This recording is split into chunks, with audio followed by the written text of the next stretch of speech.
اس کے بعد ہم جائیں گے کہ اس میں رکاوٹوں کی وجہ کیا ہے, یعنی ایسی کیا وجہ ہے کہ بڑے بڑے افسر 22 گریڈ کے افسر ہیں اور وہ اپنی وزارتوں میں اس چیز کو امپلیمنٹ اس طرح نہیں کر رہے جس طرح امپلیمنٹ کرنا چاہیے. دیکھا جائے ویسے تو ساری ہی وفاقی وزارتوں میں ای آفس پر نفاذ کا حکم دیا گیا تھا, لیکن اگر ہم بات کریں موجودہ کی تو کتنی وزارتوں نے اب تک ای آفس پر مکمل عمل درآمد کیا ہے؟ مکمل عمل درآمد کا اگر بات کی جائے تو 43 میں سے صرف 23 ایسی ہیں. 43 وزارتوں میں سے 23 وزارتیں ایسی ہیں جنہوں نے 100% ٹارگٹ جو تھا وہ اچیو کیا ای فائلنگ کا. اور جیسے میں نے کہا کہ وہ تمام موسٹلی وہ وزارتیں ہیں جن کے نام کو اتنے اہمیت کے حامل نہیں ہیں 18ویں ترمیم کے بعد, اور اس میں مثال کے طور پر آئی ٹی ڈویژن دیکھ لیں, آئی ٹی چھوٹی سی وزارت ہے, ان کا ایک جو ہے وہ نقطہ رہ گیا ہے. اسی طرح ہاؤسنگ اینڈ ورکس ہے, یعنی جو اسلام آباد کی حد تک گھروں کو دیکھتا ہے. پھر اس طرح اور اس طرح ادارے ہیں, مثال کے طور پر لا اینڈ جسٹس ڈویژن جو ہے, وزارت قانون جو ہے وہ بھی اسلام آباد کی حد تک دیکھتا ہے. باقی تو ہر صوبے میں اپنے وزارت قانون ہے, انہوں نے تقریباً موسٹلی 99% یا 90% ٹارگٹ اچیو کیے ہیں, کچھ نے 100% بھی اچیو کیے ہوئے ہیں. فوڈ سیکیورٹی جو وزارت ہے اس طرح ان کو دیکھ لیں تو یہ وہ وزارتیں ہیں کہ جنہوں نے کوشش کی ہے کہ اس کو امپلیمنٹ کیا جائے. لیکن ایسے بڑے نام ہیں, مثال کے طور پر نیشنل ہیلتھ سروسز یعنی جو وزارت صحت ہے ان کے 35 ادارے ہیں اس وزارت کے انڈر, اور انہوں نے صرف 8 میں ای فائلنگ کا نفاذ کیا ہے. 19 وزارتوں کے اندر انہوں نے ای فائلنگ کا نفاذ جو ہے وہ ابھی تک نہیں کیا. وزارت صحت بہت بڑا ادارہ ہے اور ملک کے اندر جو ٹھیک ہے صوبائی سطح بھی وزارتیں موجود ہوتی ہیں, لیکن یہ جو وزارت ہے اس کا پورے ملک بھر میں جو ویکسینیشن یا جس طرح کووڈ آیا تھا یا پولیو کی ویکسینیشن وغیرہ, ان تمام معاملات کو جو ہے وزارت صحت جو ہے وہ دیکھتی ہے, ایڈوائزریز وغیرہ جاری کرنی ہو تو پورا ایک بہت بڑا ادارہ ہے. اسی طرح وزارت صنعت و تجارت جو ہے اس میں 26 میں سے ایک ادارے کے اندر انہوں نے صرف فیصلے کو امپلیمنٹ کیا, 24 کے اندر انہوں نے ابھی تک امپلیمنٹ نہیں کیا, عمل درآمد نہیں کیا ای فائلنگ کا. وہ میرے لیے تجسس ہوگا, میں وہ جاننا چاہوں گا وزارت میں جا کر یہ جاننے کے لیے وہ ایک کون سا ادارہ ہے, شاید وہ ایک کوئی کمرہ ہے کہ جس نے اس کو امپلیمنٹ کیا ہے, باقی اس کے علاوہ اور کچھ نہیں ہے.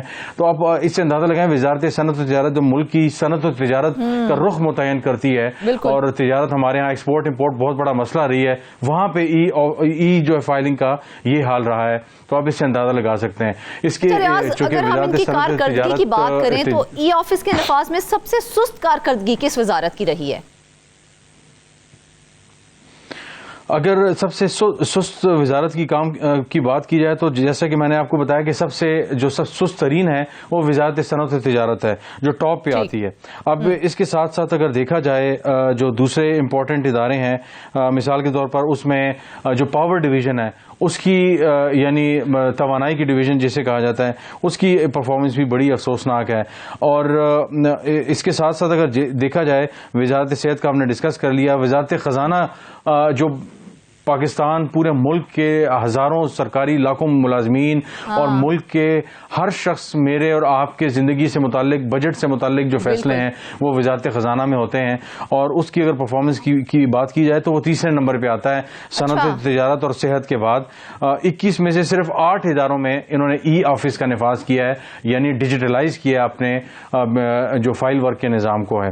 اور اب یہ میں نے جیسے کہا پچھلے 2 سالوں سے چلتا آ رہا ہے, اور دسمبر میں وزیر اعظم نے خاص طور پہ تاکید کی تھی کہ اس معاملے کو حل کر لیں, بہت ہو گیا. اب جا کر جب ابھی 2 ہفتے پہلے جب کابینہ کا اجلاس ہوا تو وزیر اعظم نے رپورٹ طلب کی. وزیر اعظم نے پوچھا کہ آپ بتائیں ہاں جی کیا اپڈیٹ ہے اس کی. انہوں نے جناب جب جو رپورٹ میں ہم اس وقت 92 نیوز کے ناظرین سے پیش کر رہے ہیں, اس پہ ہم بحث کر رہے ہیں, اس رپورٹ کو ان کے سامنے پیش کیا تو انہوں نے بڑا برہمی اور ناراضگی کا اظہار کیا, اور انہوں نے کہا کہ جناب یہ جو 20 مارچ آ رہی ہے, یعنی آج سے تقریباً کچھ دنوں بعد جب یہ فیصلہ ہوگا اس کا 20 تاریخ آ جائے گی تو وہ ڈیڈ لائن کنسیڈر کی جائے گی اور کنسیڈر کی جائے. اب مجھے حیرانی ہو رہی ہے کہ مثال کے طور پر جب انڈسٹریز نے ایک ادارے کے اندر 24 میں سے ایک ادارے کے اندر اگر امپلیمنٹ کیا ہے تو اچانک 10 12 15 دنوں کے اندر وہ کیسے ان چیزوں کو امپلیمنٹ کر لیں گے. آلریڈی جب ہم بات کر رہے ہیں تو چند دن باقی ہیں. دیا گیا تھا ای آفس کے نفاذ کے لیے کہ آپ کو اس ٹائم پیریڈ کے اندر جو ہے وہ, یہ کب سے یہ حکم صادر کیا گیا تھا؟ یہ دسمبر 2024 میں کہا گیا تھا کہ اس کو فل اینڈ فائنل کر لیں, اور جنوری 2025 میں اس کی فل جو کمپلائنس رپورٹ ہے وہ کابینہ کے سامنے وزیر اعظم کے سامنے پیش کی جائے. وزیر اعظم کی جانب سے تو کافی سخت احکامات جاری کیے گئے تھے. ہاں جی بالکل, وفاقی وزیر اعظم کی طرف سے اور جو وفاقی وزراء ہیں کابینہ میں جب اس پہ بحث ہوئی تو اس پہ جو ہے وہ سخت تاکید کی گئی کہ اس معاملے سے جلد از جلد اس کو نمٹایا جائے, اور یہ جو تاخیر کی جا رہی ہے, تاخیری حربے اپنائے جا رہے ہیں, اس سے جو ہے وہ اس کو ختم کیا جائے اور باقاعدہ کام کیا جائے. آپ جو ہے وہ نعرے اور دعوے آپ کے ہوتے ہیں کہ آپ نے پتہ نہیں ہوائی قلعے کھڑے کر دیے ہیں, لیکن جب گراؤنڈ پہ پرفارمنس دیکھی جاتی ہے تو آپ کی گراؤنڈ پہ یہ پرفارمنس ہے کہ آپ کو ایک کام کیا جا رہا ہے. اور فارن افیئرز منسٹری کو بھی کہا گیا کہ آپ چیزوں کو ایکسپیڈائٹ کریں. آپ تو پوری دنیا میں آپ کے مشنز ہیں, ان سے آپ چیزیں دیتے ہیں, ریسیو کرتے ہیں, ان کو بھیجتے ہیں, ایڈوائزریز جاتی ہیں اور بہت سی نوٹیفکیشنز جاتے ہیں, آرڈرز جاتے ہیں, اسپیشل ریپوزیٹریز جاتی ہیں. تو آپ ان کو تو جو آئی ٹی منسٹری ہے ان کو باقاعدہ طور پہ کہا گیا کہ آپ باقاعدہ طور پہ ان کو اسسٹ کریں. اور بہت سی وزارتیں, تقریباً درجن بھر جو اہم وزارتیں جن کے ہم نے ابھی نام بھی لیے ہیں, ان تمام وزارتوں کو کہا گیا کہ ای فائلنگ کو ایکسپیڈائٹ کریں, تیز کریں. اور 20 تاریخ کا ٹائم ہے, لیکن اگین بالکل ریاض جس طرح سے آپ بتا رہے ہیں کہ 20 مارچ جو ہے وہ ڈیڈ لائن ڈکلیئر کر دی گئی ہے, ڈیڈ لائن دی گئی ہے, تو کتنی وزارتیں ایسی ہیں جنہوں نے ڈیجیٹلائزیشن کے عمل کو مکمل کر لیا ہے؟ جیسا کہ ہم نے شروع میں کہا کہ 43 میں سے تقریباً 23 کے قریب ایسی وزارتیں ہیں کہ جنہوں نے اس سارے عمل کو مکمل کر لیا ہے. لیکن وہ تمام موسٹلی وہ وزارتیں ہیں کہ جن کا بہت زیادہ رول نہیں ہے 18ویں ترمیم کے بعد. ان کا پالیسی میکنگ کی حد تک رول ہے, اور کچھ عمارت کے چند کمروں تک ان کی وزارت جو ہے وہ محدود ہے, اور وہ کام کر رہے ہیں. بلکہ رائٹ سائزنگ کر لیا, 50% تو ابھی بھی رہتی ہیں. اتنے سخت احکامات کے باوجود کیا مشکلات پیش آ رہی ہیں ان کو کہ وہ اس طرح کا جو ڈیجیٹلائزیشن کا عمل ہے اس کو مکمل نہیں کر پا رہے ہیں؟ فرزانہ, مشکلات ایسی کچھ نہیں ہے کہ وہ پہاڑ ٹوٹے ہوئے ہیں اور ان کو تنخواہوں کے مسائل ہیں, یا لالٹین کی روشنی میں یا دیے کی روشنی میں ان کو کام کرنا پڑ رہا ہے, یا ان کے جو پیروں پہ چھالے پڑ گئے ہیں. جو سب سے بنیادی مسئلہ ہے وہ یہ ہے جو ول پاور ہوتی ہے کہ ہم نے ڈیجیٹلائزیشن کی طرف جانا ہے, اس چیز کو ماننا اور اس چیز پہ یقین رکھنا کہ ہاں ہم نے اس ٹیکنالوجی کو اڈاپٹ کرنا ہے. اب یہ جدید دنیا کا یہی طریقہ ہے. پوری دنیا اب کتاب سے, آئی پیڈ اور کنڈل سے آگے جا چکی ہے, اور یہاں پہ ہم ابھی تک جو ہے وہ پرانی کشتی کے چپو چلا رہے ہیں, اور یہ توقع کر رہے ہیں کہ جو اے آئی سے چلنے والی جو گاڑیاں ہیں اور روبوٹس ہیں اور سسٹم ہے, اور پوری دنیا میں ای فائلنگ کا سلسلہ آلریڈی دہائیوں پہلے ہو چکا ہے, اور ہم ابھی تک ہم ڈیجیٹلائز نہیں کر پا رہے ہیں, اور دنیا اے آئی کے ساتھ جو ہے وہ پتہ نہیں کہاں تک پہنچ گئی ہے. بالکل ایسے ہی ہے. تو اگین جیسے میں نے کہا کہ ہمارا بیوروکریسی کا بہت اچھے بیوروکریٹس موجود ہیں, بڑے فارورڈ لکنگ, فارورڈ تھنکنگ والے بیوروکریٹس موجود ہیں جن کی ایک ویژن ہے, ایک انڈرسٹینڈنگ ہے, لیکن ان کی تعداد مطلب بیوروکریسی کا جتنا بڑا ببل ہے اس میں وہ جو ہے وہ رائی کے برابر ان کا جو ہے وہ وزن ہوتا ہے. تو ایسے موجود ہیں جو اپنی وزارتوں میں کام بھی کر رہے ہیں, لیکن ایسے کئی اچھے بیوروکریٹس موجود ہیں جو ایسی وزارتوں میں جن کے سیکٹریز ایسے ہیں کہ جو ان کو کام نہیں کرنے دیتے. اور ایک سیکٹری تو یہ کہا کہ جب ہم نے یہ کہا کہ سر اس معاملے کو ختم کر لیتے ہیں, اس نے جائیں آپ اپنا کام کریں. یہ ایسی جو ہے وہ جذباتی ہو جاتی ہیں حکومتیں. ہم نے اپنے بال جو ہے وہ دھوپ میں سفید نہیں کیے, ہم اپنا جو ہے وہ کام طریقے سے کر رہے ہیں, ہم دیکھیں گے. تو کبھی کمیٹیاں بن رہی ہیں, کبھی کمیٹی کی کمیٹی بن رہی ہے, کبھی آئی ٹی کے ساتھ دوسری جو ہے وہ ذیلی اداروں کو بٹھایا جا رہا ہے. ایک لایانی قسم کی جو ہے وہ ایک جو سروس جو ہے وہ کی جا رہی ہے جس کا کوئی سر پیر نہیں ہے. تو افسوس. جی بالکل, دیکھا جائے ریاض تو کوئی راکٹ سائنس نہیں ہے. اگر یہ ڈیجیٹلائز کر دیں گے تو یہ کیا عوام کو اور کیا ان کو خود بھی یہ فیسیلیٹیٹ نہیں کرے گی؟ بالکل کیوں نہیں کرے گی. یہ ایسے ہی ہے کہ اگر ہم دیکھ لیں کہ ہمارے پاس اب ہمارے ہاتھوں میں یہ موبائلز آ گئے ہیں, موبائل فونز آ گئے ہیں, اور یہ تقریباً انہوں نے کمپیوٹرز کو ریپلیس کر دی ہے. اسی کے اوپر آپ ورڈ ڈاکومنٹ ٹائپ کر سکتے ہیں, پی ڈی ایف فائل بنا سکتے ہیں, word to P D F جا سکتے ہیں, ای میلز کر سکتے ہیں. آپ کا یہ الارم بھی ہے, آپ کا یہ اسٹاپ واچ بھی ہے, آپ کا کیلکولیٹر بھی ہے. اب پوری دنیا جو ہے وہ اس طرف جا چکی ہے کہ اب انہوں نے موبائل فونز کو تسلیم کر لیا ہے کہ یہ پیپر ورک اور دوسرے جو ڈیسک ٹاپ کمپیوٹر ہوتے تھے, ایون لیپ ٹاپ سے آگے بالکل ایسے ہی. ریاض ایک شارٹ آنسر مجھے آپ سے چاہیے. مجھے صرف یہ بتائیں کہ اگر یہ وزارتیں ای آفس پر مکمل منتقل نہیں ہو سکتی ہیں تو اس کے کیا اثرات مرتب ہوں گے؟ تو کیا وزیر اعظم کی جانب سے کوئی کمپنسیشن ان کو ڈالی جائے گی؟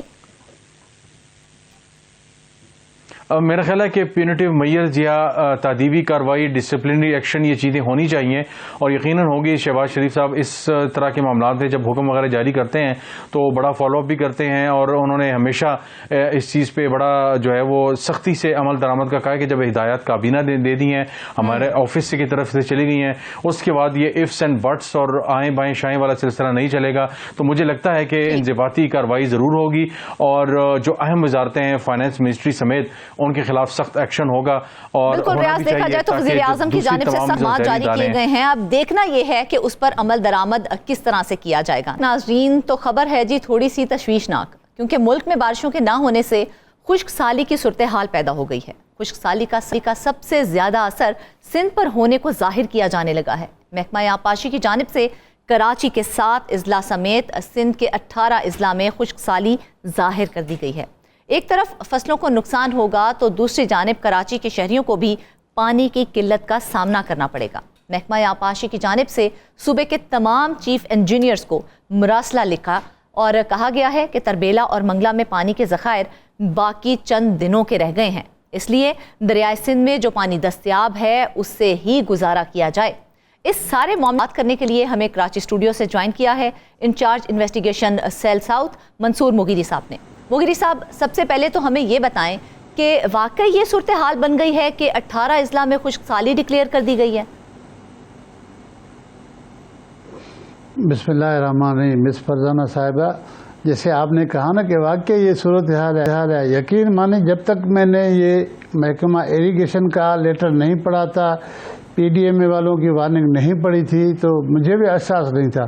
جیسے ابھی کراچی کے لوگوں کو میں دیکھتا ہوں ان کو پتہ ہی نہیں ہے کہ بھائی اس طرح کی صورتحال ہے، آگے پانی بند ہو سکتا ہے.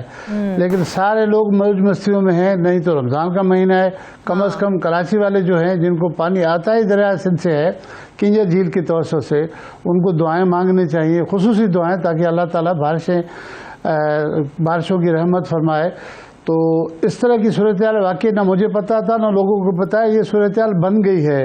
اور سرکاری طرف سے اسپیشلی کہا گیا ہے، سندھ کے آبپاشی کے سیکرٹری نے تمام چیف انجینئر کو لکھا ہے کہ بھائی منگلہ اور تربیلا ڈیم جو ہے وہ اب ڈیڈ لیول پہ پہنچ گئے، وہاں سے پانی کے ذخائر نہیں ہیں. جو دریائے سندھ میں اس وقت پانی موجود ہے اس سے آپ گزارا کریں، کیونکہ آپ نے اگر اس میں کوئی کمی کوتاہی برتی تو اس پہ پھر بہت سارے مسائل ہوں گے.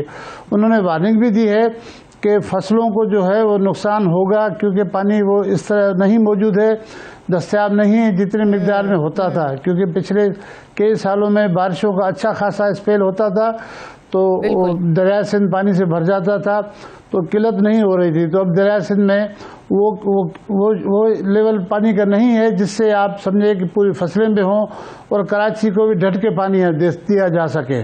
جی بالکل مغیری صاحب، دیکھا جائے ابھی تو شاید ان کو اس خطرناک صورتحال کا اندازہ نہیں ہو پا رہا، کیونکہ ابھی پانی تھوڑا بہت نظر آ رہا ہے، جیسا کہ آپ نے بتایا کہ چند دن کا پانی ابھی اور ہے. لیکن جب یہ بھی پانی ختم ہو جائے گا تو کتنی مشکل صورتحال کا سامنا کرنا پڑے گا اور فصلوں کو کتنا نقصان ہوگا اس خراب صورتحال سے. دیکھیں، جو یہ 4-5 دن کے لیٹرز ہیں، آج میری جب ان سے بات ہوئی انہوں نے کہا کہ تربیلا اور منگلہ ڈیڈ لیول پہ آ چکا ہے، وہاں پانی نہیں ہے. دریائے سندھ میں اس وقت پانی ہے، جو بھی پانی ہے اس سے گزارا کیا جا سکتا ہے. کوئی جو ہے وہ بھوکا اور اس پہ نہیں مرے گا، اور تھوڑا بہت زمینوں کو فصلوں کو پانی دیا جا سکتا ہے. لیکن وارہ بندی سے، ایسے نہیں ہے کہ پہلے ڈائریکٹ چھوڑ دیتے تھے جس ٹائم دل کرے آپ پانی دے دیں. اب نہیں، فرض کرو کہ میری زمین پیچھے ہے تو مجھے انتظار کرنا پڑے گا، جو مجھ سے آگے والی زمین ہے ان کو ملے گا تو پھر ان کے ٹائم 10-15 دن ان کو آف ہوگا، پھر میرے تک پانی پہنچے گا. اس طرح تو کراچی کو بھی، حیدرآباد بھی میں ساری بھول گیا تھا، حیدرآباد کو بھی دریائے سندھ سے پانی آتا ہے، سندھ کے 2 بڑے شہروں کو. باقی سکھر کو بھی آتا ہے وہاں سے بھی پانی، لیکن 2 بڑے شہروں کے جو ذخائر ہیں دریائے سندھ، کیونکہ وہاں سے کراچی کو ہب ندی سے آتا ہے، ہب ندی کی صورتحال بھی کوئی اچھی تو نہیں ہے، تو میجر سورس یہاں کا پانی کا دریائے سندھ ہے. یہ جو صورتحال پیدا ہو چکی ہے، کیا پہلی بار اتنی خشک سالی ہو رہی ہے یا پھر اس سے پہلے بھی کبھی ہوئی تھی؟ دیکھیں، پچھلے برسوں میں بھی کئی سارے سے ہوا ہے، خشک سالی نوٹ کیا گیا ہے، لیکن اللہ نے پھر رحم کیا، لوگوں نے دعائیں مانگی، منتیں کی، پھر بارشیں شروع ہو گئی تو وہ سطح جو ہے جس وقت جو ابھی بھیانک صورتحال ابھی بتا رہے ہیں نا 18 اضلاع کو انہوں نے ڈکلیئر کر دیا خود، اس طرح کی صورتحال 18 اضلاع کی نہیں آئی ہے پہلے. اچھا. کراچی کے 7 اضلاع کو انہوں نے ڈکلیئر کر دیا ہے کہ بھئی خشک سالی میں ہیں 7 اضلاع، کیونکہ دریا سے جب پانی نہیں آئے گا تو ایسے تو نہیں ہے ایک ضلع کو دیں گے دوسرے کو نہیں. کراچی کو آتا ہے کنجر جھیل سے، تو آئے گا تو سب کے لیے آئے گا، نہیں آئے گا تو سب کے لیے نہیں آئے گا. حکومتیں کیا کرتی ہیں خاص طور پر اگر ہم صوبائی حکومت کی بات کریں تو؟ دیکھیں ہونا تو یہ چاہیے تھا کہ فرض کرو کہ سندھ میں 17 سالوں سے ہماری پیپلز پارٹی کی حکومت ہے، اپنی حکومت ہے.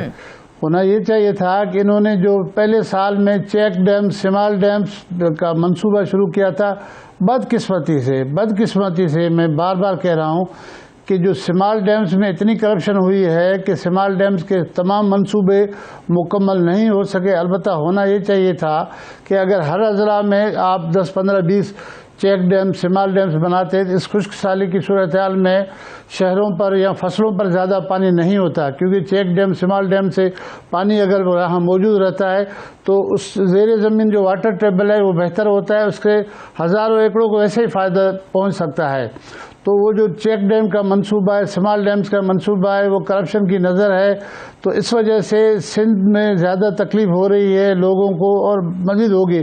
خدا کرے کہ یہ نوبت نہ آئے کہ لوگ جو ہے پینے کے پانی کے لیے ترس جائیں اور فصلیں سوکھ جائیں. اللہ کرے یہ نوبت نہ آئے، کیونکہ یہ ابھی کہہ رہے ہیں کہ دریا سندھ میں اتنا پانی ہے کہ گزارا کیا جا سکتا ہے، اسی لیے احتیاط سے پانی لیا جائے، پانی کو ضائع نہ کرے.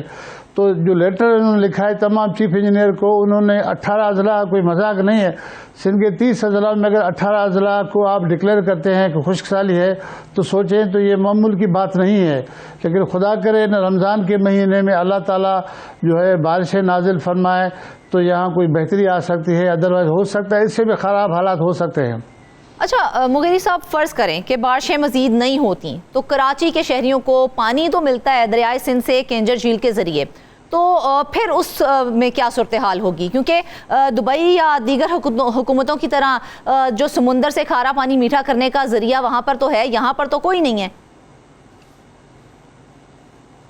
بالکل آپ نے درست فرمایا. یہ بڑی بدقسمتی ہے ہمارے حکومتوں کی، صوبائی ہوں چاہے فیڈرل گورنمنٹ کی ہوں. کراچی دیکھیں نا، صرف سندھ کا شہر تو نہیں، کراچی تو پاکستان کا دل ہے، پورے پاکستان کو کتنا ریونیو فراہم کرتا ہے. تو وفاقی حکومت کو بھی چاہیے کہ کراچی کو صرف سندھ کے تک محدود نہ کرے، ان کو اپنے وسائل سے سمندر میں جو کھارا پانی ہے اس کو میٹھا کرنے کا اگر یہ پلانٹ لگاتے 10-12 سالوں سے تھوڑا تھوڑا کر کے، تو اس وقت تک یہ پلانٹس تیار بھی ہو جاتے. میں آپ کو مزے کی بات بتاؤں، سندھ گورنمنٹ نے کوئی 2014-15 میں 2 اضلاع میں کراچی کے، ایک ابھی تو کیاماڑی اضلاع بن چکا ہے وہاں پر، اور لیاری میں جو ساؤتھ اضلاع میں لیاری میں انہوں نے RO پلانٹس لگائے تھے. کھارا پانی جو زیر زمین آ رہا تھا ان کو میٹھا کرنے کے لیے بہت اچھے پلانٹس لگائے تھے. لیکن ہوا کیا، اس کمپنی کو انہوں نے بھگا دیا. یہاں پر کمیشن کا ان کے جو تنگ کرنے کے اتنے منصوبے ہیں کہ وہ کمپنی بھاگ گئی. انہوں نے کہا بھلی بھاگ جائے، ہمارے ڈپارٹمنٹ ان کو سنبھالیں گے. اب وہ سارے جو RO پلانٹس ہیں کراچی والے وہ سارے بند پڑے ہیں، وہاں سے کسی کو کوئی فائدہ نہیں. بلینس روپیز لگا کے وہ بند پڑے ہیں. آپ سوچیں اگر یہ بلینس روپیز آپ اس کو کنٹینیو کرتے تو یہ RO پلانٹس کم از کم ان 2 اضلاع میں تک یا نہیں ہوتا، پورے کراچی میں اس کا بندوبست کیا جا سکتا تھا. اگر آپ سمندر میں آپ بڑے پیمانے پہ اگر اس کو میٹھے کرنے کے پلانٹ نہیں لگا رہے ہیں تو جو مختلف علاقے وہاں پر زیر زمین بھی کھارا پانی ہے اس کو تھرو RO پلانٹ سے آپ لے سکتے ہیں. لیکن مسئلہ یہ ہے کہ یہاں بدقسمتی سے اس طرح کوئی نہیں سوچتا. آپ نے ایک بات پوچھی اور کہ اگر پانی کی قلت اور بڑھتی ہے تو پھر کراچی کا کیا ہوگا. مجھے نہیں لگ رہا ہے کہ سندھ گورنمنٹ کراچی والوں کا پانی بند کرے گا. فصلوں کو نہیں دیں گے, زمینیں خشک کر دیں گے, لیکن کراچی والوں کو پانی ضرور دیں گے. بالکل. تو دریا سندھ سے جو بھی پانی آ رہا ہے آئے گا, تو اس کا مقصد یہ نہیں ہے کہ کراچی والے آنکھیں بند کر کے خوش ہو جائیں کہ سندھ گورنمنٹ ہمیں پانی دے گی, ہم کیوں کریں. اللہ سے دعا مانگے رمضان کے مہینے میں کہ بارشیں ہو جائے, بہتر ہو جائے, کیونکہ اس طرح پانی تو ظاہر ہے اتنے وافر مقدار میں تو کراچی کو بھی نہیں ملے گا. دعائیں جب رنگ لائیں گی تب دیکھیں گے نا. اگر ہم بات کریں حکومت کی تو 300 سے 350 ارب سندھ حکومت ہر سال بجٹ استعمال کرتی ہے. موجودہ سرکار جو 17 سال سے ہے, کیا انہیں کبھی خیال نہیں آیا کہ سمندر کے کھارے پانی کو میٹھا کر کے کراچی والوں کو دیا جائے, یا کوئی آپشن ہی موجود نہیں ہے اس حوالے سے؟ ہاں بالکل, جی بالکل, کئی بار ان کو خیال آیا. قائم علی شاہ صاحب کے دور میں بہت ساری میٹنگز بھی ہوئی تھی, باہر کی کمپنیاں بھی آئی تھی, سروے بھی ہوا تھا, لیکن ہوتا کیا ہے کہ میٹنگز ہوتی ہیں, بہت بڑی بڑی باتیں ہوتی ہیں, عمل درآمد نہیں ہوا اسی پہ. حالانکہ آپ سمندر کے ساتھ کنارے پہ کراچی آباد ہے, کوئی بڑی بات نہیں ہے. جب دبئی سمیت دنیا کے بہت سارے ایسے شہروں کی مثالیں موجود ہیں کہ انہوں نے سمندر کا پانی آر او پلانٹس کے ذریعے انہوں نے میٹھا کر کے دے دیا ہے, تو کیا جا سکتا ہے. آپشن ہونا چاہیے, لیکن بدقسمتی سے یہاں آپشن استعمال نہیں ہو رہے ہیں. ایک ہی آپشن ہے دریا سندھ, اس پہ چلتے ہیں. یہ تو دیکھیں صدیوں سے چلتا آ رہا ہے. خدا نہ خواستہ دریا سندھ میں اس طرح کی صورتحال ہوتی ہے بارشیں نہ ہونے سے, تو پھر آپ کیا کریں گے؟ لوگوں کو پریشان کریں گے, لوگوں کو کیا پیاسا ماریں گے؟ تو یہ بدقسمت یہ ہونا یہ چاہیے, پیپلز پارٹی کی سرکار کو کرنا یہ چاہیے کہ اس آپشن پہ اب سنجیدگی سے سوچے اور اس پہ جو ہے عمل درآمد کرے. چلو 2-4 سالوں 5 سالوں میں یہ پلانٹس لگ جائیں گے تو یہ اسکیمیں شروع ہو جائیں گی. 300 ارب یا 350 ارب روپے کے بجٹ استعمال کر رہے ہیں. اگر ہر سال 10-15 ارب روپے رکھتے ہیں تو مجھے نہیں لگ رہا کہ 30-40 ارب روپے میں یہ منصوبہ مکمل بھی ہو سکتا ہے. لیکن سنجیدگی کی بات ہے, تفتیش کی بات ہے کہ تشویش کس کو ہو رہا ہے, کسی کو تشویش ہوگا تو یہ کرے گا. ایسا ہی ہے, غیر سنجیدگی ہے, ادروائز کوئی فنڈز کا اتنا بڑا مسئلہ نہیں ہے. مجھے نہیں لگ رہا کہ اگر اس صورتحال میں صوبائی حکومت وفاق کو کہے کہ بھائی ہم کراچی کو سمندر کا پانی جو میٹھا کر کے دے رہے اسکیم تو آپ دے دیں, تو وفاق ضرور سپورٹ کرے گی. جب K4 کے منصوبے کے لیے کنجھر سے جو پانی آ رہا ہے اس کے لیے وفاق پیسے دے رہی ہے, اور میری صاحب ہم نے لاسٹ ویک جو سٹوری کی تھی, اگر وفاق روڈز بنانے کے لیے پیسہ دے رہی ہے تو کیا اتنی بیسک نیسیسٹی کے لیے پیسہ نہیں دے گی؟ وہ بالکل دے گی, بالکل دے گی. اور اب ان کو سنجیدگی سے چاہیے. اور دوسری بات یہ ہے کہ وہ جو بہت سارے لوگ جو کہتے ہیں کہ سندھ میں پانی زیادہ ہے, سندھ میں پانی زیادہ ہے, ابھی دیکھیں نا پانی کی کیا صورتحال ہے. اور اس وقت سندھ میں بہت بڑے احتجاج بھی ہو رہے ہیں کہ سندھ دریا, یہ بتائیں ہمیں کہ دریائے سندھ میں اب اتنا پانی ہے کہ فصلوں کے علاوہ انسانوں جانوروں کو پانی دیا جا سکے. جی آج میرے ایک سینئر افسر سے بات ہوئی, انہوں نے کہا کہ اتنا پانی ہے گزارا ہو سکتا ہے, لیکن ایسے نہیں ہے کہ آپ کینالوں کو کھول دیں, مرضی سے زمینوں میں پانی چھوڑ دیں, مرضی سے حیدرآباد کو پانی دے دیں, کراچی کو دے دیں, وہ صورتحال نہیں. لیکن بہت احتیاط کے ساتھ آپ چلائیں گے تو 1-1.5 مہینے تک یہ پانی ہے کہ 1-1.5 مہینے تک گزارا ہو سکتا ہے. اور 1-1.5 مہینے تک انشاءاللہ اللہ کرے گا کہ بارشیں بھی ہوں گی اور گرمی بھی ہوگا تو گلیشیئر پگھلیں گے, تو دریا سندھ میں اس طرف سے گلیشیئر کی سے بھی پانی کا جو مقدار ہے وہ بڑھ سکتا ہے بارشوں کے علاوہ بھی. تو 1-1.5 مہینے کی یہ تکلیف ہے, خدا کرے کہ اس میں کوئی بہتری آ جائے. مغیری صاحب کتنی پاسبلٹی ہے بارشوں کے ہونے کی؟ ہمیں تو نہیں پتا ہے کہ موسم کس طرح سے, جس طرح سے آئے دن چینج ہو رہا ہے, کلائمیٹ چینج جس طرح سے آ رہی ہیں, کیا پاسبلٹی ہے کہ اتنی بارشیں ہو جائیں گی؟ نہیں, میٹرولوجسٹ والوں نے بھی ایک لیٹر ان کو لکھا ہے. انہوں نے کہا ہے کہ قریب میں کوئی ہمیں اس طرح کا کوئی سلسلہ بنتے ہوئے نظر نہیں آ رہا ہے کہ بارشیں ہو جائیں. قریب میں کچھ بھی نہیں ہے. لیکن دیکھیں اللہ کے آگے کوئی دیر ہے. ہم تو مسلم ہیں, ہمارا تو یہ ہے اندھا اعتماد ہے کہ ہماری دعائیں جو ہیں اللہ تعالیٰ قبول فرماتا ہے, اور بارش اس کے لیے کوئی بڑی بات نہیں ہے, چاہے تو کل ہو جائے پرسوں ہو جائے. تو اسی لیے ہمارا یقین بھی ہے کہ خدا کرے گا کہ یہ صورتحال بہتر ہو جائے گی, اور پانی میں اضافہ ہوگا دریا سندھ میں. ہیں لیکن اب جو سچویشن بن چکی ہے, تو آپ سمجھتے ہیں کہ اس طرح کی خشک سالی کو دیکھ کر وفاقی حکومت سمیت تمام صوبائی حکومتیں آئندہ ان کے لیے ایک اچھی حکمت عملی طے کر سکیں گی؟ دیکھیں مجھے نہیں لگ رہا ہے کہ ان میں اتنی سنجیدگی ہے، نہ صوبے میں نہ وفاق میں. تو جو دیگر ادارے ہیں جو ملک کو چلاتے ہیں اس کو اس بات کا سنجیدگی سے نوٹس لینا چاہیے. ایون ہماری جو حکمران جماعتیں ہیں ان کو بھی سنجیدگی سے نوٹس لینا چاہیے کہ بھائی آپ جب آپ کے پاس آپشن ہوں گے تو تکلیف نہیں ہوگی. اس طرف آپ دوسرے آپشن کی طرف کیوں نہیں سوچتے؟ آپ کو سوچنا چاہیے. چلو دیکھیں نا، لاہور کو، اسلام آباد کو تو آپ دریائے سے دیگر وسائل سے پانی دے سکتے ہیں، سمندر نہیں ہے. کراچی میں تو آپ کے پاس سمندر موجود ہے، اس کا پانی تو آپ شہریوں کے لیے استعمال کر سکتے ہیں، آپشن استعمال کر سکتے ہیں. سمندر کا پانی جب تک دنیا ہے ختم تو نہیں ہو سکتا نا. بالکل ایسے ہی ہے. مغیر صاحب دیکھا جائے تو اب جو صورتحال بن چکی ہے اس میں اتنی غیر سنجیدگی دکھانا کہیں بھی قابل قبول نہیں ہے. صوبائی حکومتوں کو جو ہے سوچنا چاہیے اس حوالے سے کہ ایک بہترین حکمت عملی طے کریں تاکہ آنے والے وقتوں میں پانی کی قلت سے بچا جا سکے. واپس آئیں گے ایک بریک کے بعد.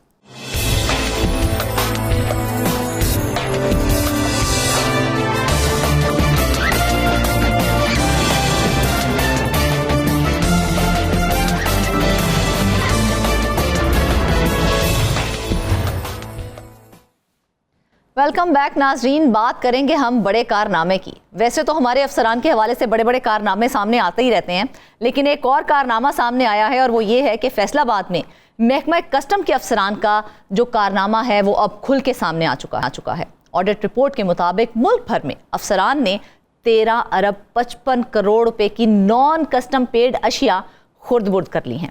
کسٹم آفیسرز نے ضبط شدہ نان کسٹم پیڈ گاڑیاں، سونا، سلور اور کرنسی قومی خزانے میں جمع ہی نہیں کروائی ہیں. اس سارے معاملے پر بات کرنے کے لیے ہمیں فیصل آباد سے جوائن کریں گے بلال سکندر. بلال، سب سے پہلے تو ہمیں یہ بتائیں کہ کسٹم افسران نے کتنے ارب کا قومی خزانے کو نقصان پہنچایا ہے اور یہ کس طرح سے پہنچایا ہے؟ ہاں جی، بہت شکریہ. دیکھیں، کسٹم ڈپارٹمنٹ جو ہے وہ جہاں سے بھی نان کسٹم پیڈ چیزیں ہوتی ہیں ان کو اپنی تحویل میں لے کے فردر جو بھی کاروائی ہوتی ہے کسٹم کی وہ کرنی ہوتی ہے. اور اس میں کسٹم حکام نے گزشتہ تقریباً 3 سے 4 سالوں میں 13 ارب 55 کروڑ روپے کی ایسی چیزیں اپنی تحویل میں لیں جس میں گولڈ تھا، جس میں سلور تھا، جس میں فورن کرنسی تھی، جس میں امپورٹڈ گاڑیاں تھیں جو باہر سے منگوائی جاتی ہیں بڑی لگیری قسم کی وہ تھیں. وہ تمام تر چیزیں جو ہیں وہ ان کی آکشن ہونی تھی قانون کے مطابق. ان کی آکشن نہیں کی گئی کسٹم افسران کی جانب سے اور وہ تمام تر چیزیں ہیں ان کو ڈسپوز آف نہیں کیا گیا اور ان کو ایڈجوڈیکیشن میں نہ لے جا کر افسران نے وہ چیزیں جو ہیں وہ خرد برد کر لیں. اور جو آڈٹ رپورٹ ہے اس کے مطابق وہ چیزیں قومی خزانے میں جمع نہ ہونے کے باعث جو کسٹم حکام ہیں انہوں نے تقریباً 13 ارب 55 کروڑ روپے کے جو یہ چیزیں ہیں جو ویلیویبل چیزیں تھیں، اس میں صرف یہ 4 چیزیں نہیں ہیں، اس کے علاوہ بھی اور بڑی بیش قیمت چیزیں جو تھیں وہ اس میں شامل تھیں. وہ افسران نے سائڈ پر کر لیں اور وہ قومی خزانے میں جمع نہیں کروائی، جبکہ ان کی رپورٹس انیشلی رپورٹس جو ہیں وہ تیار ہوئی تھیں چونکہ وہ ریکارڈ میں چیزیں آ گئیں. اور جب یہ آڈٹ کیا گیا تو اس میں یہ چیزیں سامنے آئیں کہ افسران نے اتنے ارب روپے کی جو ہے وہ خرد برد کی ہے اور ان کا ریکارڈ موجود ہونے کے باوجود جو ہے ان کی قومی خزانے میں جمع نہیں ہو سکے. اور جب یہ آڈٹ رپورٹ میں چیزیں سامنے آئیں، افسران کی طلبی ہوئی، ان سے پوچھا گیا تو آئیں شائیں بائیں جو ہے وہ کر کے اس سے افسران نکل گئے. اور ابھی تک تقریباً یہ مسلسل 3 سے 4 سالوں سے یہ میٹر جو ہے مختلف سالوں میں چلتا آ رہا ہے. 2021 میں بھی ہوا، 22 میں بھی ہوا، 2023-24 میں بھی ہوا. ابھی تک ان افسران کے خلاف کسی قسم کی جو کاروائی جو ہے وہ سامنے نہیں آ سکی. اور اس میں کسٹم کے ملک بھر سے تقریباً 24 فیلڈ آفیسرز ہیں جن کو نومینیٹ کیا گیا ہے کہ ان کی وجہ سے یہ سب کچھ جو ہے وہ ہوا. اور وہ افسران جو ہیں باقاعدہ طور پر اس میں قصوروار ہیں، ان کے خلاف کسی قسم کی کاروائی جو ہے وہ عمل میں نہیں لائی گئی. اور مجموعی طور پر تقریباً 4711 کیسز جو ہیں وہ ایسے رپورٹ ہوئے ہیں جن میں افسران نے خرد برد کی ہے، جن میں ویلیویبل چیزیں تھیں، جن میں امپورٹڈ چیزیں تھیں. بلال، ہم نے تو ایسے افسران کو دنوں میں کروڑ پتی ہوتے دیکھا ہے لیکن کسی کو وہ دکھائی نہیں دیتا، نہ ان کے خلاف کوئی کاروائی کی جاتی ہے.